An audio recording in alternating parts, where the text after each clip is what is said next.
Hello, this is Adam Jr. of Systematic Front, and this is going to be a look at how to use Spike Ball as a competitive strategy for either LVL or weekend tournaments.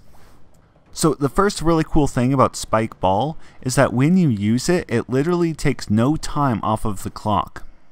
This turns into a competitive strategy when you pair it with a play like bunch halfback dive or trips halfback counter, which on second down or later will automatically line up in nickel or dime formation, which those plays are very effective against. So here we used 1 second on the kickoff, and after we used Spike Ball, the timer is still going to be at 1 second, so we didn't use up any time. From here I'm going to use trips tight end halfback counter because it's rarely ever countered, especially compared to bunch halfback dive. It won't work every time, and even at its best it's probably not the best play for tournaments. But the QB kneel utility really does add value to this play and really makes it pretty fun to use. This recording was against the 91 defense, and I probably wouldn't try to pick on a better defense than that one. Also, tournaments are at an all-pro difficulty, and this strategy certainly doesn't work quite as well on All-Madden.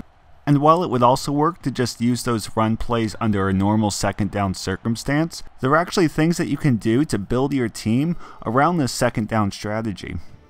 So I'm using showstopper Kareem Hunt, who has a base 93 speed. Ultimately, I want him to be a little bit faster, but I don't want to make him unauctionable by training him. So instead for my coaches, I have Jason Garrett, who gives him +5 speed on run plays, and Sean Payton, who gives him +3 speed on second and long. That means when I run on second and long, Hunt is going to be at 101 speed, which is perfect for this strategy. And even if you don't score in one play, you can still gash the defense for a pretty good amount of yardage.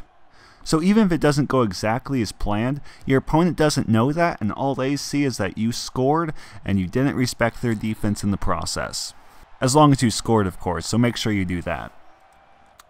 If you hit a critical counter, you're pretty much certainly going to be taken for a loss, but the play does happen to work pretty good against low and medium severity counters, so even if you do get countered, chances are you'll be able to turn it into a pretty cool run.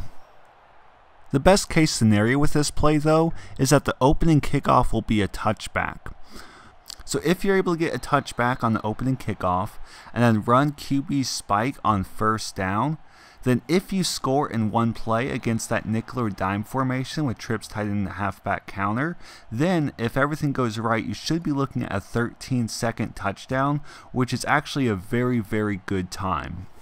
It may seem like you're having to rely on a perfect storm of circumstances in order to actually pull this off, but when you actually try it a few times, it's not as uncommon as you would think.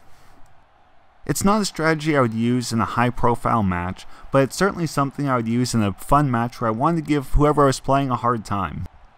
While I am a competitive player, I do enjoy developing some unconventional strategies like this one, so I hope that you enjoyed it. Either way, thanks for watching, thanks for your support, and have a great day.